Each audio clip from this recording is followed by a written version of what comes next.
Hi hello నమస్తే welcome to the show. నేను మీ host అక్షర విహారీ. ఈరోజు మనతో పాటు స్టూడియోలో ప్రముఖ అడ్వకేట్ లోకేష్ రెడ్డి గారు ఉన్నారు. సార్తో మాట్లాడదాం. Hello sir. హలో అండి. సార్, ఫర్ సపోజ్ ఇప్పుడు రెసిడెంట్స్ ఉన్నారు అంటే విల్లాలో కానీ గేటెడ్ కమ్యూనిటీలో కానీ లేదా అపార్ట్మెంట్లో కానీ వాళ్ళు ఏదో ప్రాబ్లం వల్ల ఆ ప్రెసెంట్ మంత్ ఆర్ ఒక ఫాలోడ్ బై 2 months మెయింటెనెన్స్ కట్టలేకపోయారు. అయితే వితౌట్ నోటీస్ వేరే అదర్ రెసిడెంట్స్ వేరే నైబర్స్ వాళ్ళందరూ కూడా అంటే మెయింటెనెన్స్ ఛార్జెస్ పే చేయట్లేదు వీళ్ళు అనేసి వాళ్ళ దగ్గరికి అంటే ఏదైనా గొడవకి వెళ్ళడం కానీ లేదా లీగల్ నోటీస్ వీళ్ళకి ఎటువంటి నోటీస్ ఇవ్వకుండానే వాళ్ళు ఏదైనా ఆల్రెడీ ఏదైనా యాక్ట్ తీసుకొని రావడం కానీ ఇలాంటిది చేస్తే ఈ రెసిడెంట్స్ ఎలా రియాక్ట్ అవ్వాలంటారు? సర్వీసెస్ తీసుకుంటూ కట్టలేని పరిస్థితిలో ఉండి కట్టకపోతే కనుక ఒకవేళ అది అసోసియేషన్ వాళ్ళు నోటీస్ ఇవ్వకుండా సర్వీసెస్ ఆపేస్తే ఖచ్చితంగా క్రిమినల్ కేసు ఫైల్ చేయొచ్చు వాళ్ళ మీద. అదే కాకుండా వాళ్ళ ప్రిమిసెస్కి ఇంకా రాకుండా ఇంజంక్షన్ ఆర్డర్ కూడా తీసుకోవచ్చు. అండ్ సర్వీసెస్ని రీస్టోర్ చేయమనేసి మ్యాండేటరీ ఇంజంక్షన్ సూట్ కూడా వేసుకోవచ్చు. ఈ కేసెస్లో వాళ్ళకి క్రిమినల్ లయబిలిటీ కూడా ఉంటుందండి అసోసియేషన్కి. ఖచ్చితంగా ఒక వ్యక్తి సర్వీసెస్ వాళ్ళకి వాటర్ కానీ సెక్యూరిటీ కానీ ఎవ్రీడే అవసరం. సో అలాంటిది వితౌట్ నోటీసు ఎలాంటి నోటీసు లేకుండా వాటర్ కట్ చేయడం అనేది చాలా ఘోరం.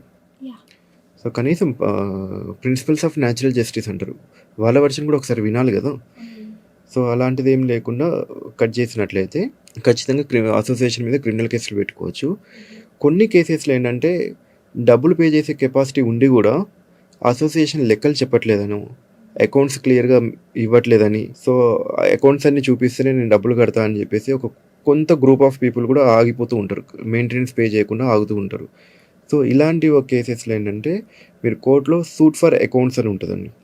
సో నాకు ఈ అకౌంట్స్కి మొత్తం ఈ అసోసియేషన్కి సంబంధించిన లెక్కలన్నీ చెప్పండి, అప్పటి వరకు నేను మెయింటెనెన్స్ పే చేయను, నా ఇంటికి నా దరిదాపుల్లోకి రావద్దు అండ్ నా సర్వీసెస్ని డిస్కనెక్ట్ చేయొద్దు అనేసి ఒక కోర్టులో ఒక పిటిషన్ కూడా వేసుకోవచ్చు. వాళ్ళు ముందుగా అసోసియేషన్కి నోటీస్ ఇచ్చి కోర్టులో ఒక పిటిషన్ వేసుకుంటే కోర్టు సూట్ ఫర్ అకౌంట్స్ అంటారండి దాన్ని.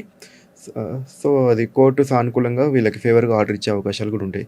ఎందుకంటే ప్రతి నెల డబ్బులు ఇస్తూ ఉన్నప్పుడు ఆ డబ్బు ఏమైందో లెక్క చెప్పవలసిన బాధ్యత అసోసియేషన్కి ఉంటుంది.